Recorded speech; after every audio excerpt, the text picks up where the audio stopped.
Eu sou a Maria Eduardo e vou ser a moderadora deste evento. Como introdução, tenho a dizer que o tema deste seminário é o papel da engenharia no desenvolvimento de Moçambique.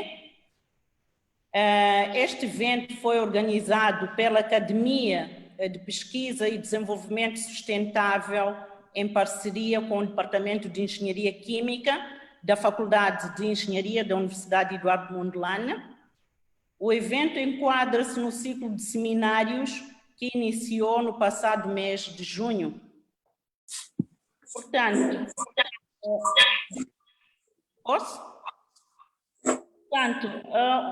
uma pequena introdução. No domínio da engenharia e desenvolvimento de Moçambique, importa recordar que Moçambique e alguns países da região têm enfrentado de forma cíclica eventos naturais de natureza diversa que resultam em danos igualmente numerosos e desafiantes. Entendemos ser o papel da engenharia, nas suas mais diversas especialidades, contribuir para que se encontrem soluções que permitam a mitigação dos efeitos nefastos desses eventos na vida dos nossos concidadãos. E neste contexto, importa recordar ainda que, para o caso de Moçambique, o governo tem identificado como pilares impulsionadores do crescimento econômico do país a agricultura, o turismo, as infraestruturas e a energia. São setores em cujas ações de engenharia são de extrema importância. Isto tudo é com base na fonte do discurso do bastonário da Ordem dos Engenheiros de Moçambique, por ocasião do 5º Congresso de Engenharia de Moçambique e do 8º Congresso Luso-Moçambicano de Engenharia, setembro de 2017. Em seguida, passo a apresentar o painel de oradores desta tarde. A começar pelo Alberto Júlio Tsamba. Ele é doutorado em Tecnologias de Energia e Forno desde 2008 pelo Instituto Real de Tecnologia, KTH, Suécia. Possui licenciate na mesma área de doutoramento desde 2005 e licenciatura em Engenharia Química desde 1995 pela Universidade Eduardo Mondlane. É professor associado na Faculdade de Engenharia da Universidade Eduardo Mondlane e exerce esta função a tempo inteiro e investigador no Centro de Pesquisas em Engenharia da Faculdade de Ciências da Universidade Eduardo Mondlane. A sua área de interesse é energia e ambiente, com destaque para tecnologias de energia renovável. O segundo orador desta tarde é o Luciano Bernardo José. Já tiveram oportunidade de o conhecer, ele se apresentou há pouco tempo. Possui pós-graduação em Ciências e Tecnologias das Radiações Minerais e Materiais desde 2014 pelo Centro de Desenvolvimento da Tecnologia Nuclear, Brasil.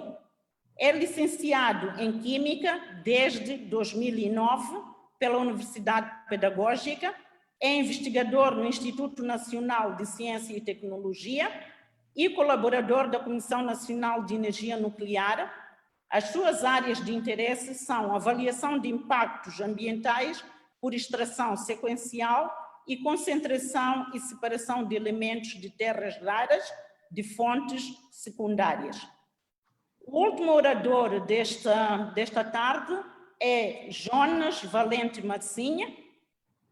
Ele é doutorado e mestre em desenvolvimento de processos químicos e biotecnológicos desde 2017 e 2012, respectivamente, pela Universidade Federal de Santa Catarina, Brasil. É licenciado em Engenharia Química desde 2008 pela Universidade Eduardo Mondlane. É docente a tempo inteiro na Faculdade de Engenharia da Universidade Eduardo Mondlane. Ele exerce a função de diretor do curso de Engenharia Química. A sua área de investigação é poluição atmosférica e acústica, dispersão de poluentes em diferentes meios saúde e segurança ocupacional. Portanto, eu quero convidar o primeiro orador desta tarde, o professor Dr. Tsamba, para apresentar o tema da sua comunicação ou da sua fala. Faça favor, professora, o palco é seu. Boa sorte. Desculpa, importa referir que tem 10 a 15 minutos para apresentar o seu tema. Tá bom. Tá Ok. bom. Muito boa tarde mais uma vez. Já foi dito, eu chamo Alberto Tsamba e é um grande prazer estar aqui para contribuir um pouco com aquilo que tenho feito na área de investigação para este tema que é o papel do engenheiro no desenvolvimento de Moçambique.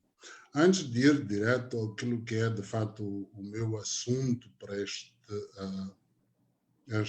debate, eu queria, aproveitando o tema do dia, que é o papel do engenheiro no desenvolvimento de Moçambique, queria dizer que eu sinto muito feliz por ser engenheiro, porque a impressão que eu tenho e a experiência que ao longo do tempo me foi sendo transmitida pela realidade, é que o engenheiro, de fato, é o pilar da transformação das riquezas naturais, que enquanto são riquezas naturais, apenas é um potencial.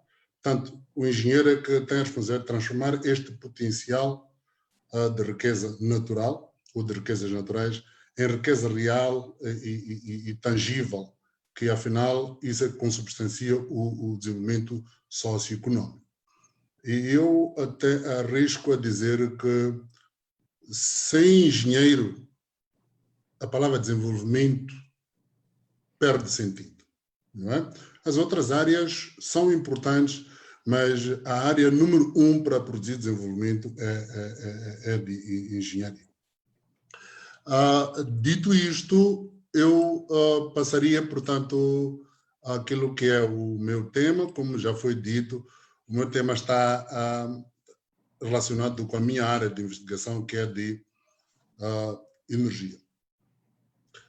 A realidade do país neste momento mostra que temos um fraco acesso à energia, sobretudo na sua forma moderna, e o topo da energia moderna é a eletricidade.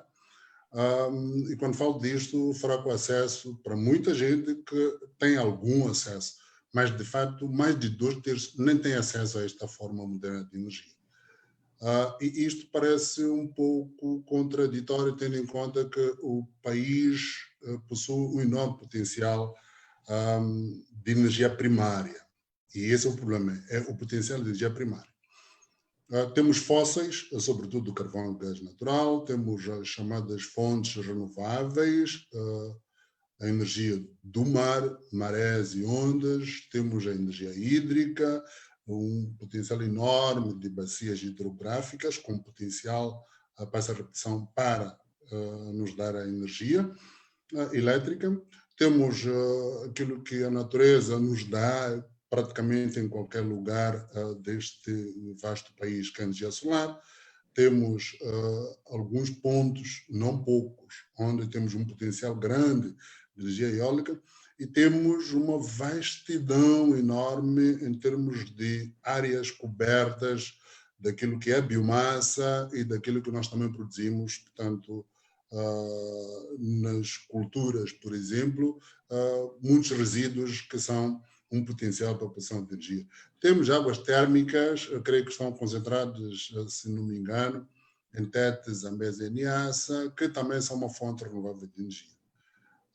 E qual é o problema, então, se temos tudo isso? É porque fazemos fraco aproveitamento destes recursos, portanto, para produzir a energia de que estamos a falar.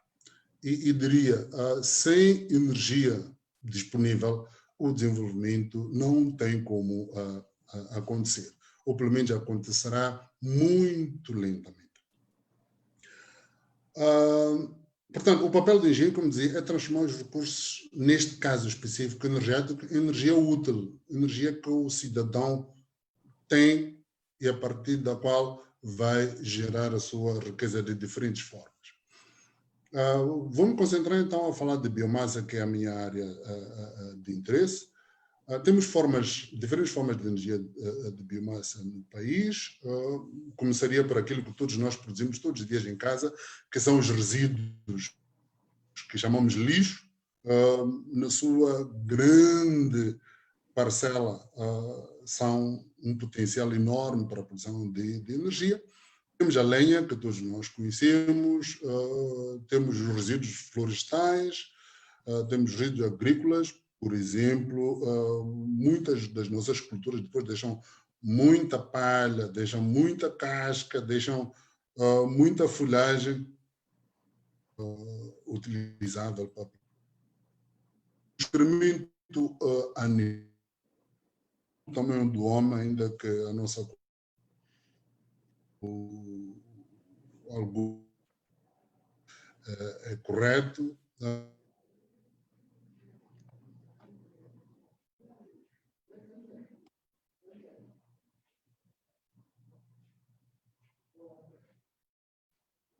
Oleaginosas, sobretudo os tubérculos, como mandioca, batata doce, a cana de açúcar, as gorduras animais e muito mais, não é?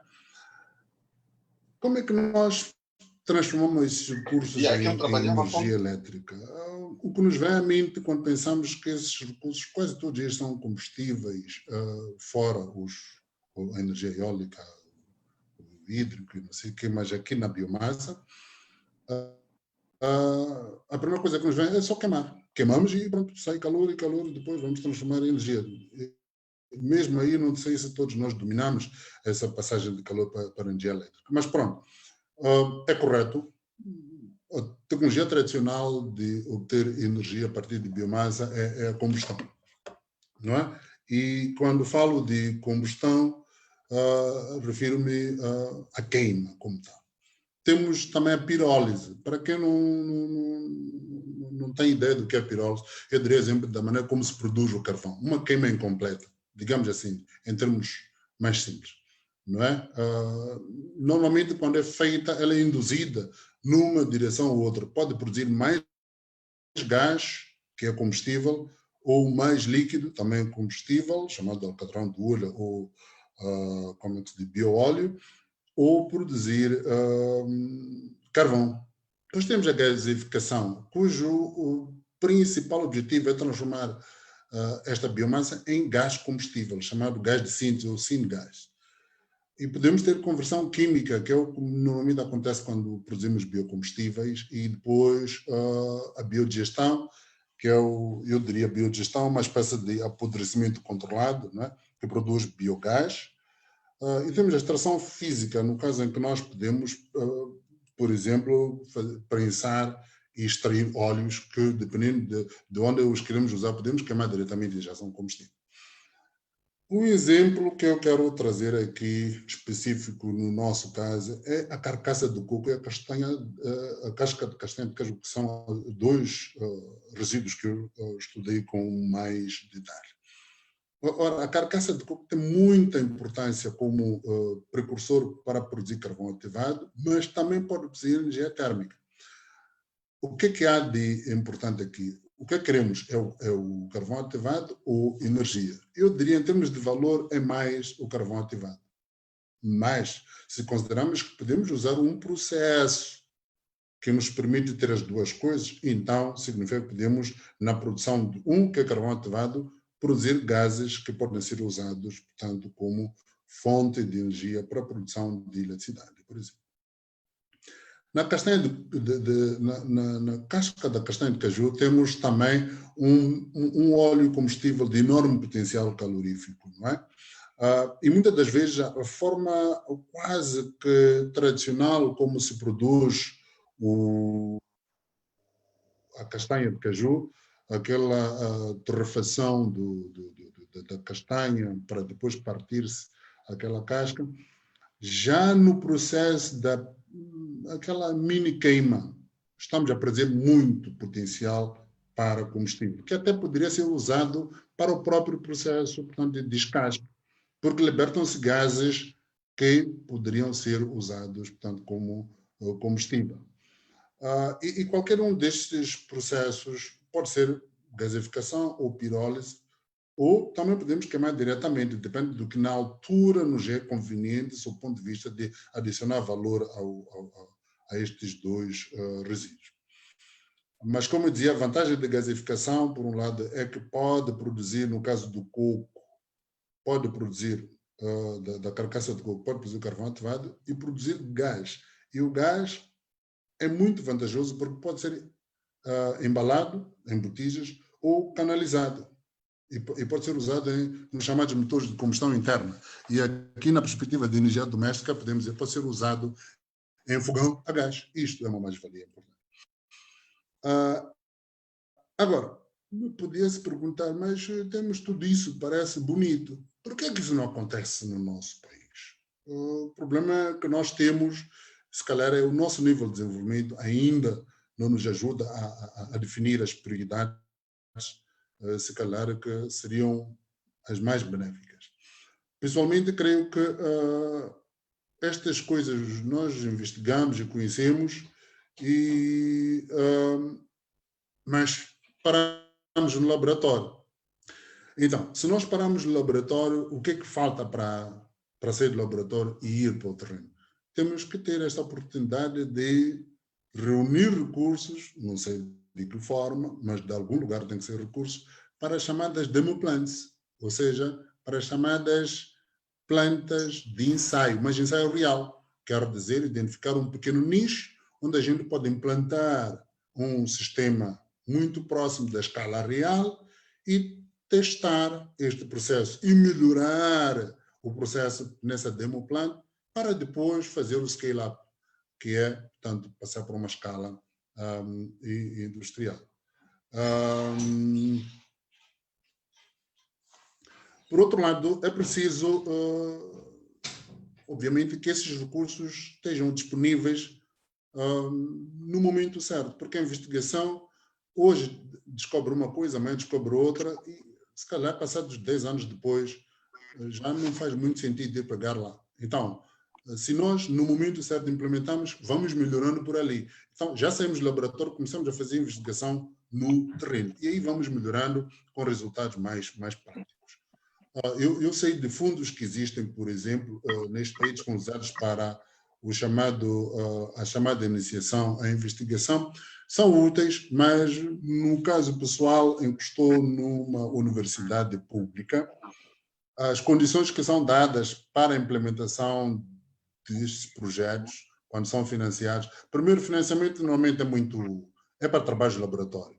E quando se vai para o terreno, os financiamentos não cobrem uma série de custos que as próprias instituições, em princípio, era suposto cobrir e elas não podem cobrir. Portanto, estes são, mais ou menos, para começar, Maria Eduardo, os pontos que eu traria aqui para a nossa conversa de hoje. Espero não ter esgotado o tempo que me havia dado e muito obrigado.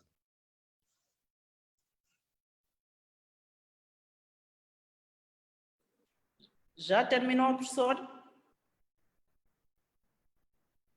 Estou com problemas de som aqui. Como é que eu escrevo? Eu estava a dizer que já terminei. Tá bem. Muito obrigado, professor de Samba, por esta boa aula sobre energia. Muito obrigada. Passo a chamar, convido o segundo orador desta tarde, o Dr. Luciano Bernardo José, para apresentar o seu tema. Faça favor, doutor Luciano. 15 minutos.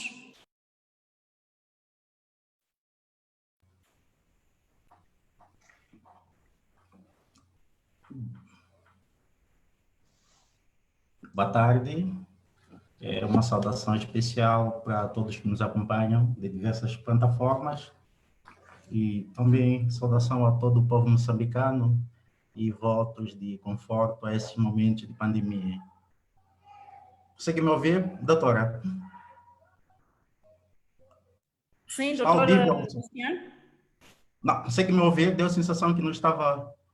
Pois, há vezes que temos tido oscilação aqui, não conseguimos ouvir, acho que há problemas de internet, uma coisa assim, mas agora estou a ouvi-lo perfeitamente. Okay. Faça favor. Eu vou falar, portanto, do papel da engenharia de minas para o desenvolvimento de Moçambique. Portanto, como nós sabemos, Moçambique é um país que tem diversos recursos minerais, não é? Dentre eles alguns de maior valor econômico. Portanto, isso chama-nos a colação, portanto, de cada vez mais aprimorarmos uma técnica que seja ambientalmente favorável e economicamente viável, não é? Portanto, se nós olharmos, hoje em dia, o ramo da indústria, tanto de mineração, não é? Tem sido um alicerce de desenvolvimento de muitos países. Temos vários produtos, se nós olharmos, por exemplo, as casas que nós temos, né? A nossa indústria de transporte, a partir das aeronaves, a bicicleta, por exemplo, a indústria de comunicação, né? Portanto, são produtos fabricados à base de recursos minerais. Ou seja, eu diria que a mineração é uma matéria-prima para diversas indústrias. E nós não conseguimos dissociar a mineração do desenvolvimento tecnológico. Então, apesar deste eldorado que a mineração traz para a sociedade, ela tem alguns riscos. Um dos riscos é que são os seus passivos ambientais, advindos da contaminação, poluição do ar, poluição dos cursos hídricos, portanto, a queda da fauna, da flora, entre outros problemas que advêm da mineração. E isto nos chama a colação, nos chama a uma reflexão, nós como país, o que devemos fazer para tornar a mineração sustentável, sob o ponto de vista ambiental e econômico.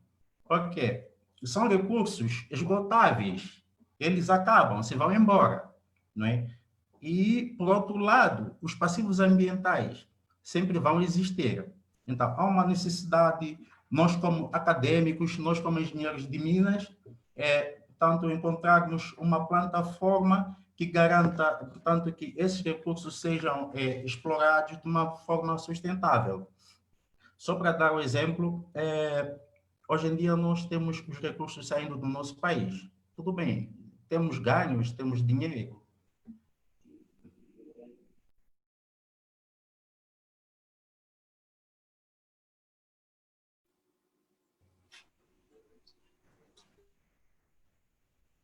Acho que voltou a rede. Ok, eu dizia que nós temos agora, portanto, a exploração de vários recursos, não é, no nosso país, e que esses recursos estão a gerar emprego, é um facto. Estão a gerar renda, é um facto. Mas há uma coisa que nós temos que tomar em consideração. Como é que nós estamos organizados de forma estrutural, não é? De maneira a que consigamos responder às demandas dos seus efeitos no futuro. O que é que nós deixamos, que legado nós deixamos para futuras gerações? Porque agora nós podemos olhar para os benefícios atuais. Ok, vamos construir escolas com a renda. Falamos muito da divisão da renda, mas há um debate que fica de lado. Como é que ficam as futuras gerações? Se esses recursos esgotarem, como é que eles vão sobreviver, tendo em conta que os passivos ambientais decorrentes da mineração já estarão lá? Teremos contaminação, que vai perigar a vida das futuras gerações, o meio ambiente degradado, a fauna degradada. Então, eu acho que é um momento de fazermos uma reflexão e nós, como acadêmicos, portanto, tentarmos encontrar meios de persuadir até certo ponto o poder político a todos os tomadores de decisão, de maneira que tomemos a mineração, portanto, uma atividade sustentável, olhando pelas futuras gerações. E outra coisa que eu gostaria aqui de partilhar é, como dissemos que esses recursos são esgotáveis, e porque nós temos recursos agora, Moçambique tem muitos países amigos, isto é um fato. Mas depois, se não tivermos recursos, aqueles amigos que nos estendem a mão, como é que fica? Será que continuarão amigos de Moçambique? Será que teremos esse todo apoio? Então, eu acho que é o momento de nós usarmos dos recursos da mineração para termos um sistema mais, digamos, sólido, pudermos encontrar uma forma, portanto, de implantar um projeto de renda a médio, curto e longo prazo. Não é? E eu, por exemplo, tive uma experiência com relação a isso, um dos problemas uma das coisas que eu constatei é que nós não estamos, ou seja, começamos a atividade mineira antes que estivéssemos totalmente preparados em termos de espécie.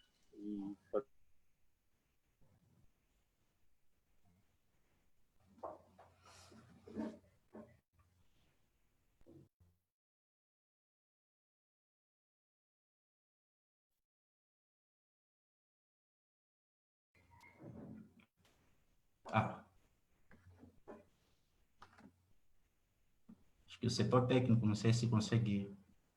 Estão criadas as condições? Já conseguimos ouvir. Obrigado. Pode continuar, doutor Luciano. Sim. Eu falava que, portanto, um dos problemas que se coloca é que nós ainda não temos uma estrutura capaz de trabalhar nesse processo todo, desde o licenciamento, portanto, a concessão, não é? E a fiscalização. Até que ponto nós fiscalizamos nossos recursos, não é? Porque diante da nossa fraqueza, diante da nossa fragilidade tecnológica, técnica, nós perdemos, portanto, parte dos nossos recursos, ou seja, os nossos recursos acabam saindo a preço de banana, entre aspas, como se dizia, e nós depois temos uma fatura, como se diz na gíria, fatura do lobo, não é? Uma fatura que não nos abona. Quero dizer o que com isso? No nosso país, atualmente, sabemos que nós não temos uma instituição tecnicamente preparada para fazer o monitoramento, ou seja, a fiscalização. Se alguém quer exportar algum recurso, ele tem que estar dotado de todo o equipamento, toda a tecnologia, para poder fazer a prospecção, para poder fazer portanto, a exploração. E ele vai dizer, olha, existe uma jazida de ouro, por exemplo, com tantos ppm. Será que isto é sustentável para nós como país? Que alguém faça por nós? Será que nós não temos capacidade, não podemos desenvolver em nossas capacidades técnicas? Nós temos até porque muitos engenheiros, muitas pessoas qualificadas, né? Que sejamos nós, moçambicanos, a aferir o que é que nós temos de jazidas, o que é que tem num determinado espaço geográfico. E, à base disso, convidamos os parceiros. Olha, nós temos recursos, temos tantos de ouro. E a concessão de uma região de tantos hectares equivale a tanto. Porque é um fato que, muitas das vezes, nós pensamos que, olha, a empresa X está a extrair, por exemplo, ouro. É um exemplo. Tantos ppm. Mas, se formos ao terreno, vamos constatar que, se calhar, sai muito mais que isso. Não é?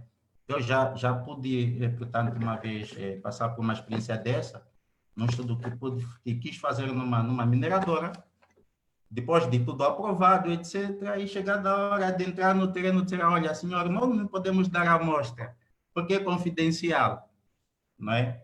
A instituição vocacionada para a fiscalização também teve dificuldades de intermediária. Limitou-se a dizer, olha, não podemos fazer nada. Então, diante dessa fragilidade institucional, nós precisamos aqui, portanto, encontrar formas de tornar essa atividade mais sustentável para que tenhamos ganhos a médio e longo prazo, para que garantamos que as nossas futuras gerações não, portanto, apenas herdem os problemas decorrentes da mineração, mas também tenham parte do produto deste Eldorado de que nosso país dispõe.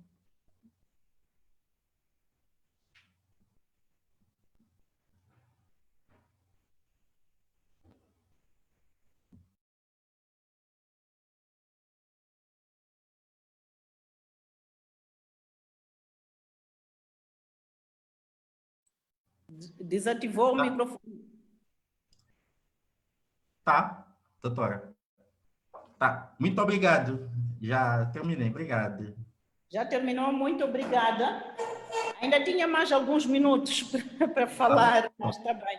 Muito obrigada. Vou usá-los no final Sim, sim, sim, não tem problema, não tem problema. Vou passar agora a convidar o último orador, o Dr. Jonas Mazzini, para apresentar-nos o seu tema. Por favor, Dr. Jonas.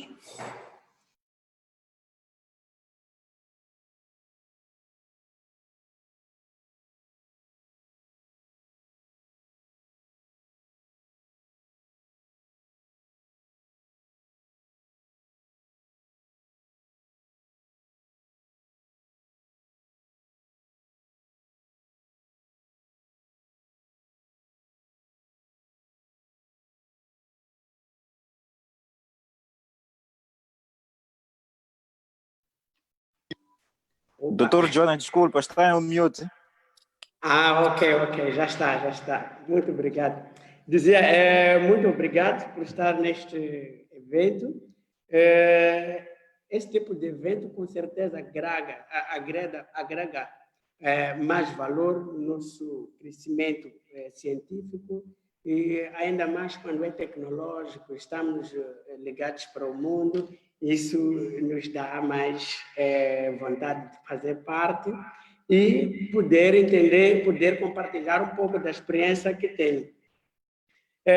Como se diz, meu nome é Jonas Valentim Mazzini e aqui vou trazer um estudo ligado ao papel de engenharia no desenvolvimento de Moçambique. Especificamente, vou trazer um conteúdo novo, que é o uso das cinzas de carvão mineral no processamento de cerâmicos. Uma das coisas que eu queria também frisar, que o Dr. Tsamba também frisou, que é o ser engenheiro, que isso nos traz, de alguma forma, uma felicidade, né? Nos conforta, mas, ao mesmo tempo, nos dá uma responsabilidade em termos de trazer soluções para responder à demanda que o país vive e enfrenta todos os dias. Com certeza que, de uma ou outra forma, ser engenheiro é uma responsabilidade, não é? Somos, de alguma forma, responsabilizados por tudo que o país está a enfrentar, em termos de desenvolvimento, em termos do ambiente, até mesmo em termos sociais. Eu vou começar a falar ligando aquilo que é o consumo dos recursos minerais que nós temos e também trazer o link com o desenvolvimento industrial que temos. Nós já estamos 40 anos, vamos dizer, 40 e poucos anos de independência, então já estamos firmados cientificamente e temos a formação de engenharia que se calhar está no mais alto nível da região. E estamos a enfrentar muitos problemas de engenharia e precisamos, de alguma forma, como engenheiros, trazermos uma solução que vai ser aquilo que é a responsabilidade do engenheiro para o desenvolvimento do país em si. Então, percebemos que o desenvolvimento industrial que temos tem trazido uma crescente geração de resíduos, que são potenciais problemas ambientais. Hoje, em Moçambique, acompanhamos problemas ambientais de diversas vertentes, não é? Pena que nós não estamos com uma estrutura completa de divulgação dos nossos trabalhos, mas o primeiro desses problemas é a qualidade do ar. Nós estamos a consumir um ar praticamente poluído quando comparamos ao grau de sanidade do ar estipulado pela OMS. Então, e isso também é consequência de uma atividade de engenharia e precisa também da mão do engenheiro para dar volta por cima, portanto, para trazer aquilo que é a solução. Também acompanhamos a má gestão de resíduos sólidos. Portanto, percebemos isso, independentemente de ser da área de engenharia ou não, percebemos que há influências, há realmente má gestão de resíduos sólidos no país. E esses resíduos sólidos, alguns são de alto valor econômico e que nós não estamos a saber aproveitar isso com o olho de engenharia, não é?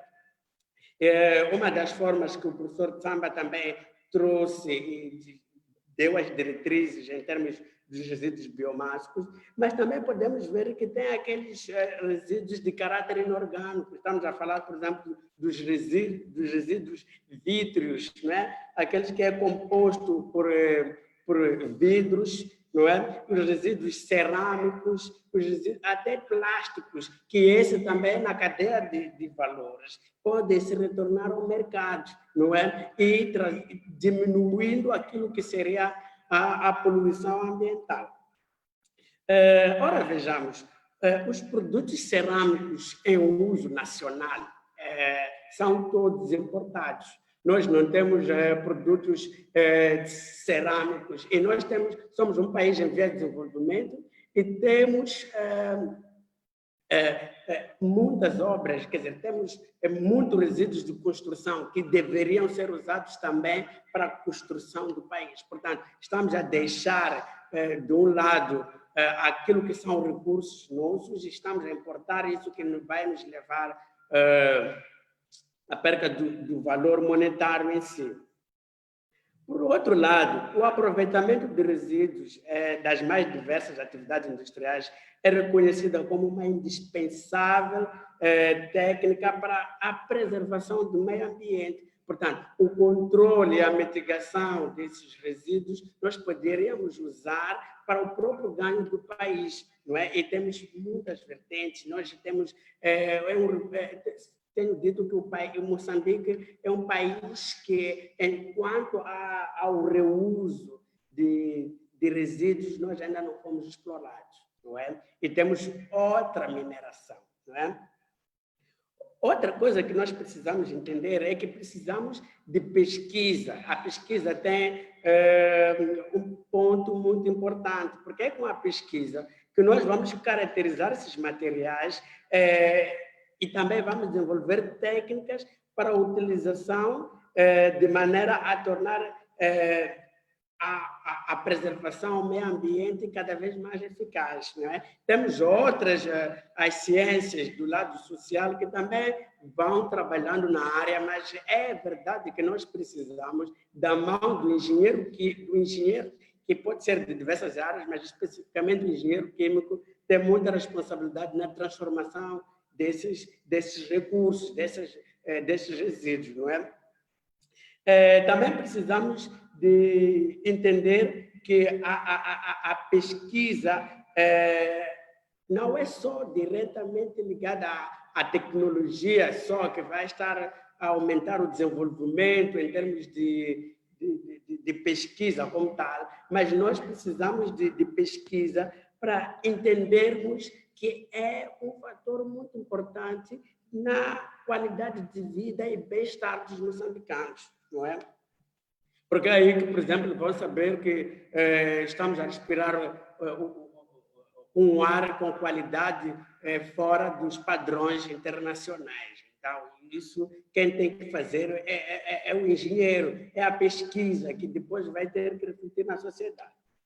Portanto, o trabalho que foi feito, que é relativamente ao uso de cinza de carvão mineral no processamento cerâmico, esteve aliado a avaliar os parâmetros físicos, mecânicos e tecnológicos, de maneira a entender se teria uma possibilidade de ser usado na produção de tijolos, por exemplo, neste caso, tijolos maciços.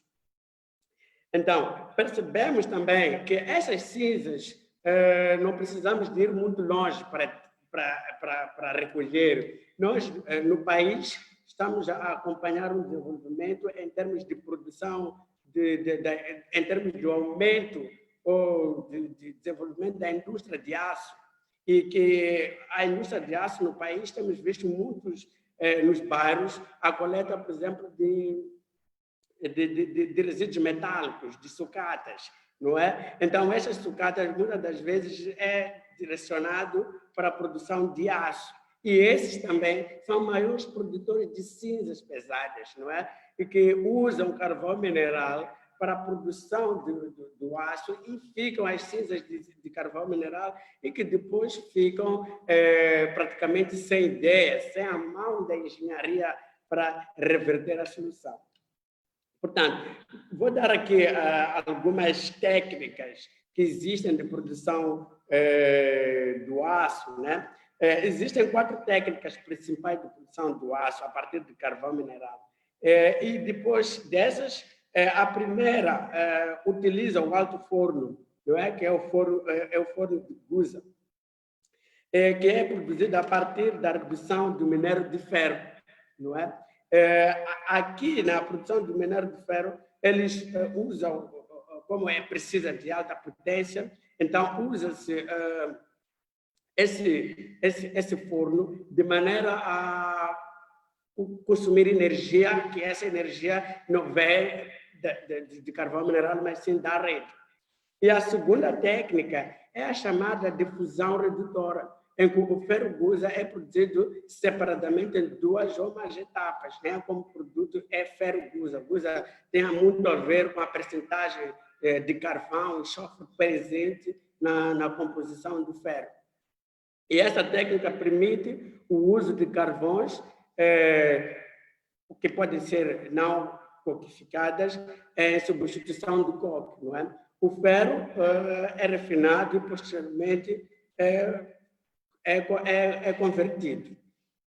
E a terceira técnica é denominada redução direta, que produz o ferro metálico na forma sólida, chamado de ferro esponja, e é utilizado carvões também como a segunda técnica. E na quarta técnica, não se usa o carvão como redutor, mas sim o combustível como combustível para fundir, pois o aço é produzido a partir da reciclagem da sucata que é recolhida nos bairros suburbanos, não é? Que temos visto muitos dos tais chovas, né? A comprar sucata e levam, e nós em Moçambique, aqui especificamente em Maputo, temos acompanhado o aumento dessa área industrial.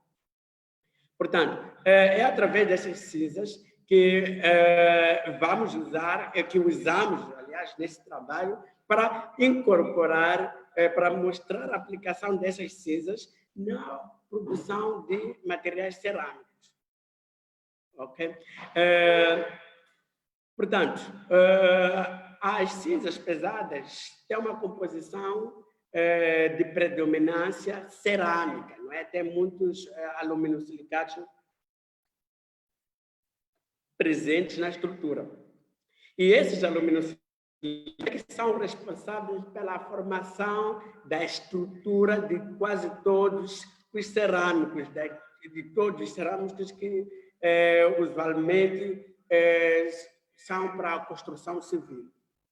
Portanto, o uso das cinzas, ou a incorporação dos resíduos sólidos na cerâmica, torna-se, na atualidade, uma correta solução do ponto de vista ambiental, para a disposição de larga escala desses produtos, que esses produtos levam consigo alguns materiais de metais pesados que, quando são dispostos no ambiente, podem, de alguma forma, contaminar o ambiente. E esses resíduos sólidos industriais são largamente dispostos nas lixeiras. Podemos encontrar com muita predominância quase nas lixeiras nacionais. E nós, como engenheiros químicos, volto a frisar que nós temos a responsabilidade de retornar ou de usar esses resíduos como subprodutos para a produção de mais produtos, né, que podemos incorporar na indústria cerâmica nacional. Portanto, o estudo feito mostrou a substituição de cinzas pesadas no fabrico de blocos cerâmicos. Esses blocos, no lugar de usar 100% argila, experimentamos a utilização de 25% da argila, 50% da argila e 75% da argila, para percebermos qual é a melhor proporção do uso de mistura argila e cinzas pesadas. Mas por que usar a mistura? Não usar, por exemplo, 100% as cinzas? Percebemos uma coisa. As cinzas, nós queremos recuperar da poluição ambiental.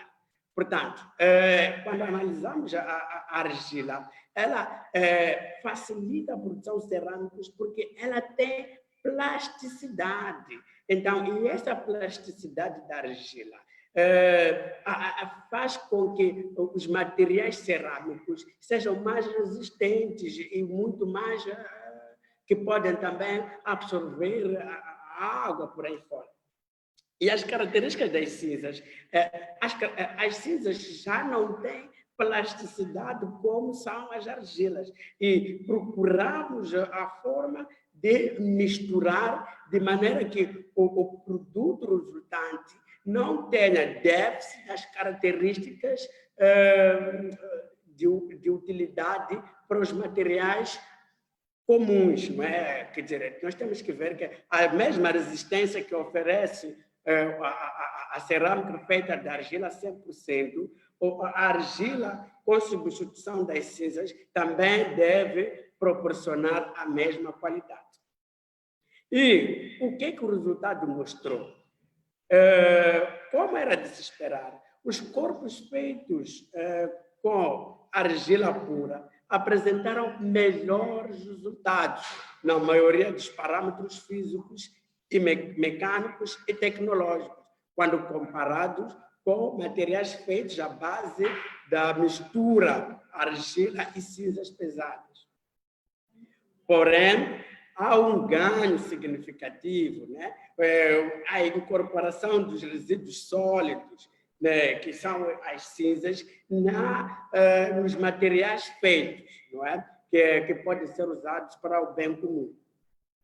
E também observamos que, com base nos resultados desse trabalho, pode-se dizer que a mistura 75% de argila e 25% de cinzas pesadas mostrou resultados satisfatoriamente similar à de argila pura e com algumas vantagens quanto à absorção de água.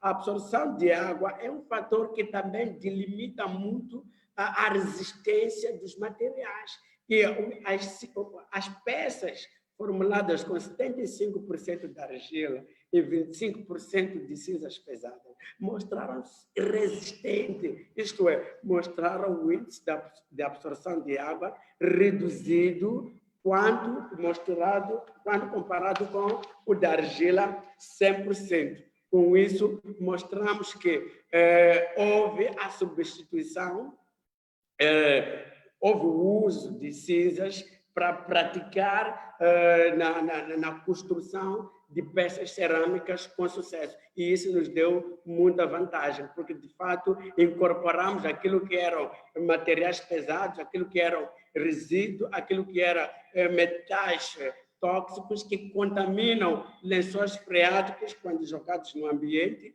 e sabemos que a rede de distribuição de água no país não tem sido para a região de Maputo, pelo menos, é por via de poços, e esses metais pesados acabam contaminando os poços, que vai ter um impacto na comunidade. E essas cinzas podem ser usadas para a produção de peças. E isso foi a vantagem do projeto de estudo. E esse trabalho é um projeto que está totalmente realizado muito bem e só falta a aplicação desses estudos. E vou terminar por aqui. Muito obrigado, professora Maria, e estou disponível para algumas questões quando surgirem. Obrigado. Muito obrigada, Dr. Jonas.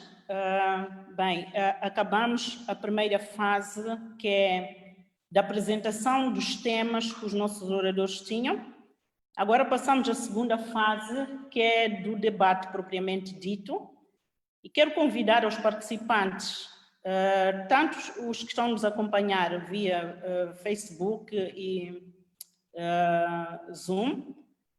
Se quiserem fazer as perguntas, podem usar o chat e nós vamos recolher e apresentar à mesa.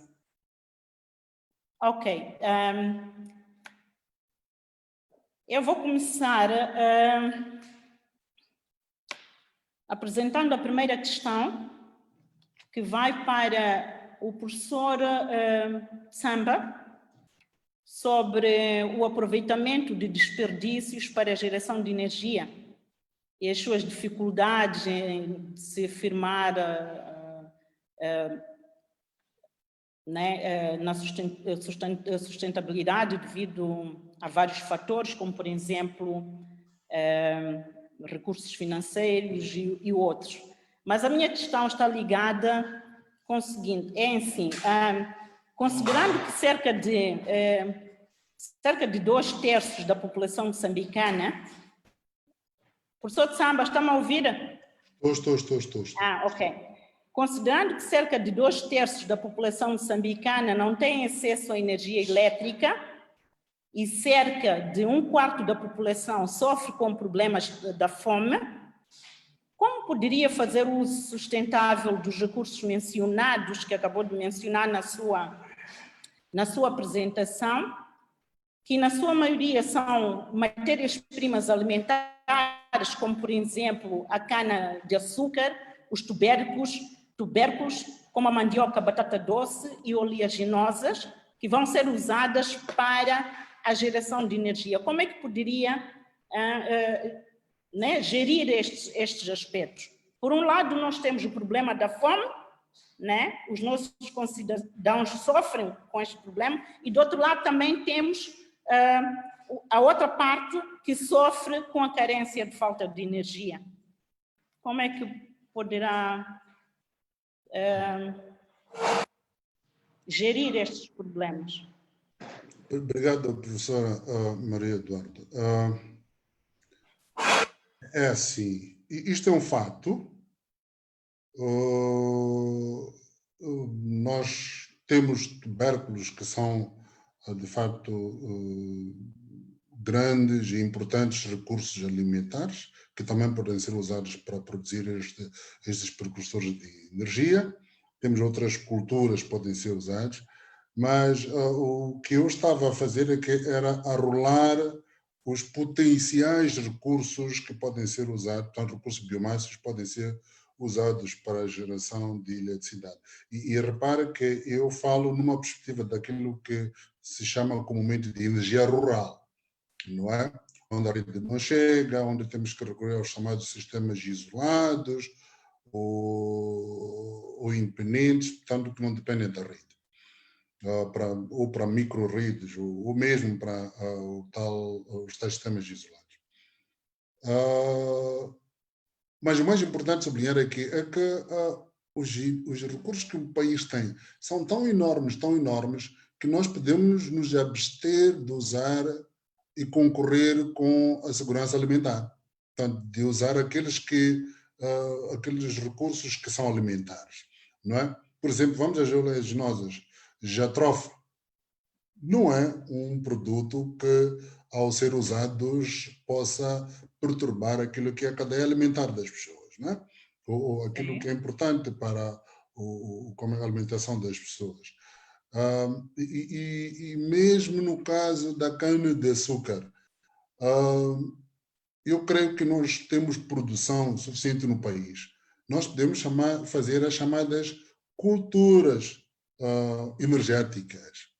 Quer dizer, nós podemos partir para fazer culturas orientadas para a energia, uma vez satisfeita a parte alimentar. E no caso do açúcar, acho que isso é possível, porque não me parece que, por exemplo, neste momento, quem não tem açúcar no país, seja porque não se produz mais. Não é? O mercado está cheio de açúcar, mas se queremos produzir mais, também temos espaço. Então, nós podemos concorrer para satisfazer duas coisas. Aliás, eu aproveito aqui para introduzir um conceito de uma investigação que estou a trabalhar nela, que é o do Nexus alimentos, energia e água, que não só mostra a interdependência entre essas três comodidades, como também a complementaridade, quer dizer, uma não pode suplantar a outra. Aqui tem que haver uma complementaridade. Então, eu diria desta maneira, há enorme espaço para continuarmos a ter biomassa suficiente para produzir energia rural e ainda continuamos a ter, digamos, culturas alimentares disponíveis para quem precisa delas. Temos que usar o espaço que a natureza nos deu, que é a terra. Mas também só para complementar, para processar os alimentos é preciso energia. Aí vem então o nexo de alimento, energia e água. É preciso energia e é preciso água. Se não tem água, não vai processar nenhum alimento. Não tem alimento, não vai comer. Se não tem energia, pode ter água e alimento, não vai acontecer nada. As duas áreas estão completamente interligadas. Exato. Muito obrigada. A outra questão vai para o doutor Luciano, que nos falou sobre a contribuição da engenharia de Minas para o desenvolvimento de Moçambique e os problemas da sustentabilidade, quer no âmbito econômico como no âmbito ambiental. A questão seria: que ações devem ser tomadas com vista a garantir que a atividade mineira em Moçambique seja sustentável? Doutor Luciano, consegue me ouvir? Consigo perfeitamente. Ok, faça favor, o espaço é seu. Obrigado. Bom, com relação a essa questão, eu acho que primeiro é necessário que nós apetrechemos as instituições criadas, não é? Vocacionadas para o licenciamento, para a fiscalização, para o monitoramento, bem como para, portanto, a concessão de doados, concessão de áreas para mineração. Temos que ter instituições portanto, bem preparadas do ponto de vista técnico, bem como laboratórios também, portanto, especializados. Nós precisamos ter um laboratório de referência para fazer estudos, para vermos se esta mineração é sustentável, o que é que nós temos de contaminante, se estamos, portanto, agindo dentro dos padrões nacionais e internacionais. Existem vários protocolos para isso, não é? Que regulam, portanto, qualquer concessão de qualquer que seja também a atividade mineira, não é? Então, mas que esses protocolos precisam de portanto, um tratamento prévio. É necessário que se faça um estudo mais aprimorado, não do jeito, às vezes, que acontece superficial, a olho nu. Nós nunca vamos medir um poluente, um contaminante a olho nu. Existem, por exemplo, normas que dizem, olha, se nós temos tanto por cento de tório, tanto por cento de contaminação Y, essa mineração não é sustentável, porque o passivo ambiental é muito alto. Então, vale a pena minerar ou não? Então, para isso, nós temos que ter as nossas instituições devidamente apetrejadas, precisamos de ter técnicos, não é? Capacitados para isso. E outra questão que muitas das vezes acontece, temos os técnicos, mas são técnicos deslocados, ou seja, vamos encontrar um engenheiro de mina, um engenheiro ambiental numa área, e eu, se calhar, um jurista a concessionar umas minas. Mas aí é um pouco de ruído, não é? Que depois os resultados são esses, temos esse todo problema de contaminação. E a outra questão seria mesmo a criação de laboratórios de referência. Antes que nós partamos para uma atividade de mineração, precisamos ter essas condições no laboratório para fazer as análises ambientais. Análise dos minerais, o que é que temos na região está sendo concessionada.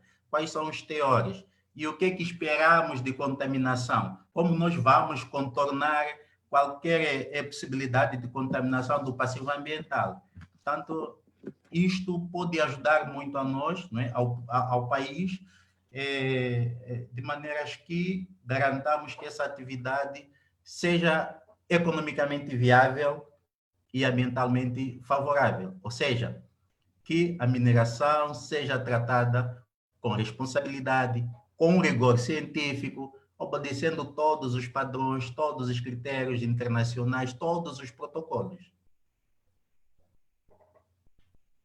Obrigada, doutora Luciano. Obrigado. A outra questão vai para o doutor Jonas, que falou sobre o uso de cinzas de carvão mineral no processamento de cerâmica. Portanto, tijolos maciços, aproveitando para minimizar os problemas ambientais, já que as cinzas pesadas, né, são uma fonte de poluição para a atmosfera. Portanto,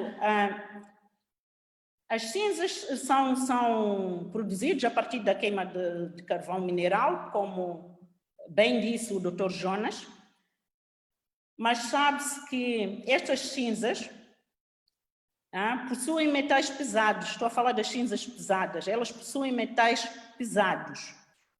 Entretanto, se usadas na formulação para a produção de tijolos, como é que seria gerida a questão dos componentes, desse tal componente tóxico que são os metais pesados, metais pesados, sim, no produto final? Como é que seria gerido esse problema? Dr. Jonas, faz favor. Sim, muito obrigado. Boa questão. Uma das coisas de mitigação dos impactos ambientais é a contenção do nosso agente vilão. Nesse caso, o agente vilão são os metais tóxicos, aqueles que, de alguma forma, podem contaminar os solos, os lençóis freáticos, por aí fora.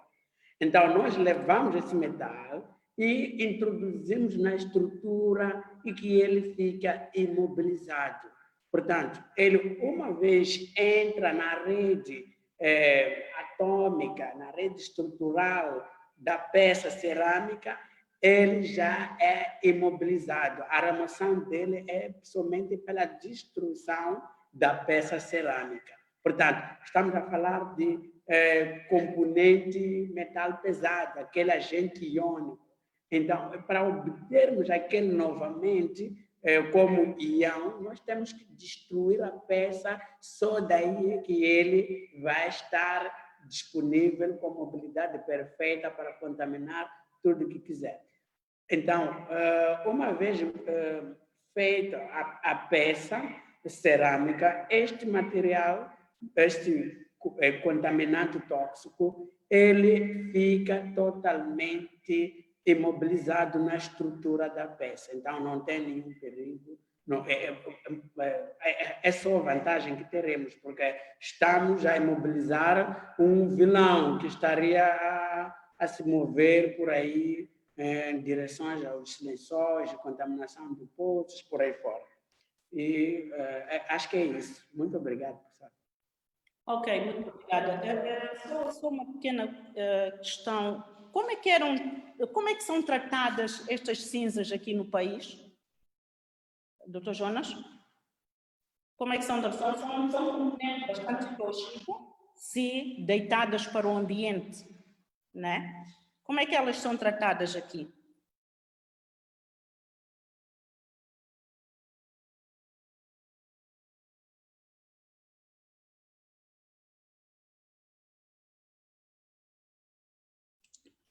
Dr. Jonas está com o microfone mudo. Opa, muito obrigada, já tinha. Muito obrigado, já tinha me esquecido. Sim, dizia que aqui no país as cinzas de carvão mineral tem alguns estudos que, por exemplo, a Environment usa as cinzas para, por exemplo, recuperar áreas degradadas por aí fora, e outros tentam entregar, por exemplo, a lixeira de Mavoco, aquelas que têm compostos pesados. Algumas são deixadas, infelizmente, no ar, no ambiente, e que estão à disposição, né? Nós precisamos ainda de tratar esse assunto como um assunto sério para resolver o problema de cinzas. E as pesquisas estão aqui, e nós podemos realmente fazer alguma coisa, e que essa alguma coisa vai ser sempre vantagem para o meio ambiente. Sim, professora? Ok, muito obrigada. Eu já tenho aqui perguntas da audiência. Esta pergunta é do Macovela. Ele coloca a questão para todos os oradores.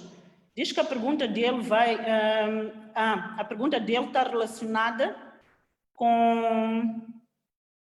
Ele pergunta qual é a principal dificuldade que as universidades moçambicanas enfrentam para transformar os resultados de pesquisa em laboratório para uma escala maior.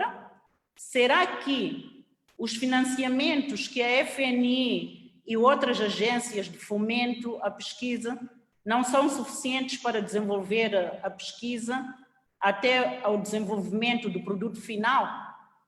Outra pergunta é: de que forma a engenharia pode responder no contexto de pandemia? Existe alguma pesquisa em andamento na UEM ou em outra universidade no campo de engenharia que esteja ligada ao Covid-19? Estas são as questões do Macovelo. Vai para todos os oradores. Quem quiser responder, faça favor. Perceberam a questão? Bom, eu percebi, não sei se posso começar? Sim, pode, professor Tsam. Sim, bom, acho que a primeira pergunta do Sr. Macovelo, de alguma maneira, quando eu estava a fazer a minha alocução, fiz referência. Coibi-me de dizer exatamente a FNI, mas o que eu posso sublinhar é que, de fato, a FNI tem estado a contribuir muito para o desenvolvimento da investigação. Mas o tipo de financiamento que o FNI dá é muito mais apropriado para a investigação de laboratório. Primeiro, porque são fundos limitados. Segundo, porque há uma série de rubricas que, entre aspas, são proibidas. Portanto, é proibido cobri-las com os fundos do FNI, que supostamente a própria instituição deveria cobrir e que a instituição não pode cobrir. Não podendo cobrir, então inviabiliza a investigação, sobretudo aplicada, não é? Por exemplo, nós estamos baseados em Maputo. Muita da investigação que fazemos é aplicável fora da cidade. A deslocação, estadia, etc., muitas das vezes não fazem parte dos pacotes de financiamento do FNI. Em relação às pesquisas orientadas para o Covid-19, bom, se entrar para o site da Universidade de Ormondana, há de ver que a Faculdade de Engenharia já produziu, pelo menos, e esse é outro problema, a nível de teste laboratorial, chamemos assim, já produziu um oxímetro há muito tempo, já passam quase 2 meses, já foi publicado, mas não arrancou. Para arrancar é preciso depois ter capacidade para multiplicar ou então para passar essa ideia a quem possa multiplicar. Simplesmente não aconteceu nada. Foi o público e não aconteceu nada. Já produziu um sistema de portas com sensores para casa de banho, em que a pessoa simplesmente só aproxima a mão, não toca na porta e a porta abre e pode entrar para a casa de banho sem tocar nela, que é muito bom. Também está engavetado. Foi público, foi demonstrado e não tem financiamento, pelo menos para avançar. Já produziu não a Faculdade de Engenharia, mas pelo menos a Faculdade de Ciências produziu grandes quantidades de álcool na base de melaço, uma contribuição muito importante. Creio que foi o Departamento de Química. Já foi produzido também um sistema de torneira com sensor em que a gente não toca, aproxima as mãos e já pode lavá-las sem precisar de tocar na torneira. Portanto, estas são iniciativas que mostram que a engenharia, de fato, pode contribuir para soluções face à necessidade de travar a propagação da Covid. Mas, tal como outras iniciativas anteriores, a gente investiga, mostra e depois, só se puder escrever, escreve e depois põe na biblioteca ou ficar na gaveta de quem fez. Mesmo que seja público, não acontece nada. Pelo menos tem essa tradição. Muito obrigada, professor Tsamba. Senhor Macovele, está respondida a sua questão? As suas questões foram respondidas?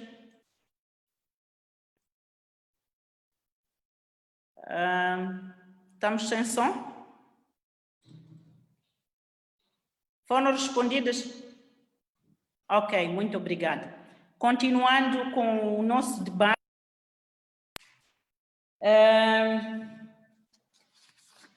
A segunda questão, pode ir para a professora Tsamba. Um dos grandes problemas dos resíduos sólidos é o seu elevado custo associado ao seu manuseamento, como recolha, seleção, classificação, reciclagem, por aí, e densidade energética relacionada com a qualidade do próprio resíduo. Considera-se também que existem ainda poucas indústrias, muito poucas indústrias de agroprocessamento, isto por causa do aproveitamento dos desperdícios para geração de energia, a própria localização e as quantidades processadas que ainda são bastante reduzidas. Como pensa colmatar este problema em benefício da energia, da geração de energia? Estou a falar aqui que temos poucas quantidades, né, de desperdícios que possam ser usados para a geração, e depois há também um problema do lixo que é deitado, há o problema da recolha, há o problema da seleção, porque se é lixo, então mistura-se tudo. Há o problema da seleção, há o problema da classificação e a própria densidade, a qualidade do próprio lixo para a produção de energia ou geração de energia. Como é que pensa gerir esta situação ou colmatar este problema em benefício da geração de energia? Bom, em relação a isso, acho que as perguntas são muito inteligentes e, de fato, mostram que a pessoa que as faz tem informação sobre o assunto. Mas o ponto é possível, sim, é possível resolver esses problemas, porque o lixo pode ser classificado. Tem custos, mas a curto termo, esses custos podem ser cobertos. É um investimento necessário que depois vai dar lucros. Ou seja, se se fizer primeiro a educação do cidadão, depois provê-lo de meios para, portanto, responder a esta necessidade de depositar o lixo de forma classificada, o que vai acontecer é que, passado algum tempo, esse lixo é um recurso que se pode vender. É um recurso que se pode vender. O que é que eu chamo vender? Eu visitei algumas cidades fora, onde o município tem contrato com empresas que produzem eletricidade e metem na rede. E essas empresas recolhem o lixo com base nesse contrato. Já não é o município que anda a recolher o lixo. A empresa recolhe o lixo e paga o município por estar a levar o seu lixo. E leva o lixo que lhe interessa. E o município só vai tirar aquela parte que é mesmo para para ir para o lixo, digamos assim. E mesmo essa parte pode ser reutilizada, porque se temos vidro de um lado, o vidro não pode ser usado para energia, mas pode ser reciclado, ou pelo menos reutilizado, depende de como é que nós temos o vidro no último estágio, não é? E isto é possível aqui também. E, de facto, é a razão muito do nosso lixo na zona suburbana é areia, cinza, pedra, tudo misturado. Esse lixo não pode ser usado. Mas se nós educamos as pessoas a fazer isso, então pode-se resolver o assunto. Então, a questão também de qualidade tem a ver com a classificação. Se fizer a classificação, há muita qualidade. E também depende da tecnologia que é usada para esta biomassa, não é?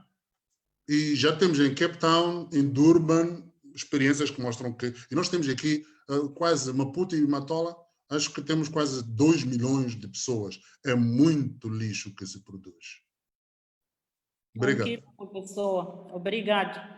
Bom, caros participantes, caros oradores, já estamos mesmo no final deste debate. Os temas apresentados são muito interessantes e o debate também está sendo bastante interessante, mas vamos ter que encerrar.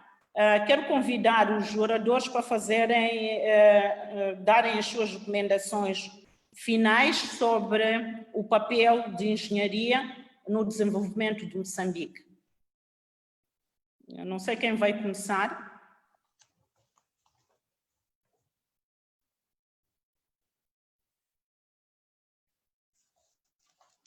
Vou aproveitar para começar aproveitando o silêncio, não é? Sim, sim, estão mesmo no silêncio. Vamos encerrar, já estamos... Essas coisas são assim, é preciso acender, dar energia de ativação para a reação acontecer. Mas o que eu queria dizer é que, de alguma maneira, também tinha me referido a isso, não é? É que nós temos, primeiro, como engenheiros, temos que assumir que temos responsabilidades no desenvolvimento. E essa responsabilidade não pode ser apenas ficar à espera de ter emprego e ir fazer aquilo que o nosso patronato nos manda a fazer. Também temos que ser um pouco inovadores, não é? Temos que ir produzindo soluções. Com ou sem emprego, podemos produzir ideias e essas ideias nós podemos ir procurando alguém que nos possa ajudar a transformá-las em algo útil à sociedade. Se olhamos para fora do nosso nicho, vamos perceber há muito pouco que existe no país que se diz isto aqui foi ideia de um engenheiro moçambicano, isto está a ser útil aqui. Mas não é porque faltam essas ideias, é porque elas não saem de nós. Vamos tirá-las e vamos ver se somos mais agressivos na procura de parceiros para a sua implementação. E muito obrigado para aqueles que nos acompanharam, obrigado aos meus colegas de painel e obrigado à organização por este evento. Foi uma grande oportunidade e até sempre. Obrigada, professor Samba. Doutor Jonas, considerações finais? Muito obrigado. Bom, fazendo uso das palavras do professor Samba, realmente estamos num país em que precisa, quer dizer, o governo é que é o maior empregador, infelizmente. Então, as iniciativas pequenas não olham muito para a tecnologia. Quer dizer, está na hora de convidarmos aqueles empresários a investirem mais nas pesquisas, porque as nossas pesquisas dependem muito daquilo que vem do governo. Então, o privado pouco se preocupa com as pesquisas. Então, eu gostaria de deixar isso para a comunidade científica, que se convide as entidades públicas, as empresas privadas, a olharem mais nas ideias que as universidades têm sugeridas para se fazer como projeto. Temos muitas ideias que podem, de alguma forma, gerar aquilo que é valor para o país inteiro. Temos diversas ideias, e essas ideias, se não temos nenhum input, a nossa ideia não pode andar. De fato, podemos gerar renda. Temos diversas ideias, só precisa de tempo, precisa de espaço, mas o importante mesmo é que precisamos de entidades privadas, precisamos de empresas privadas a olharem mais para aquilo que é a pesquisa nas universidades. Então, nós temos, como universidade, estamos de mãos abertas para chamar as entidades e mostrarmos as nossas ideias e, possivelmente, podemos responder àquilo que é a necessidade do povo.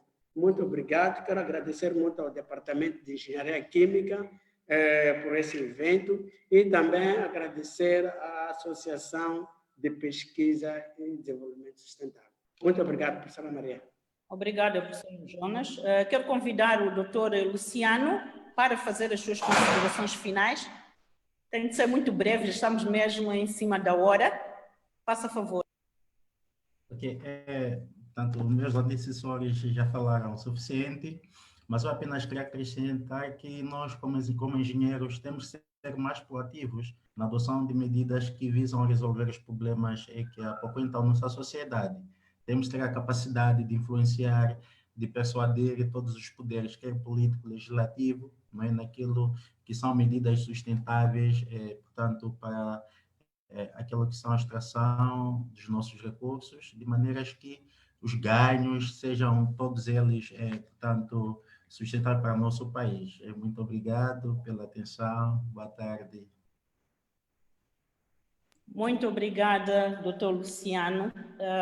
Bom, antes de finalizarmos, eu gostaria de convidar as pessoas que nos estão a acompanhar para abrirem as suas câmaras, para fazermos uma foto de família.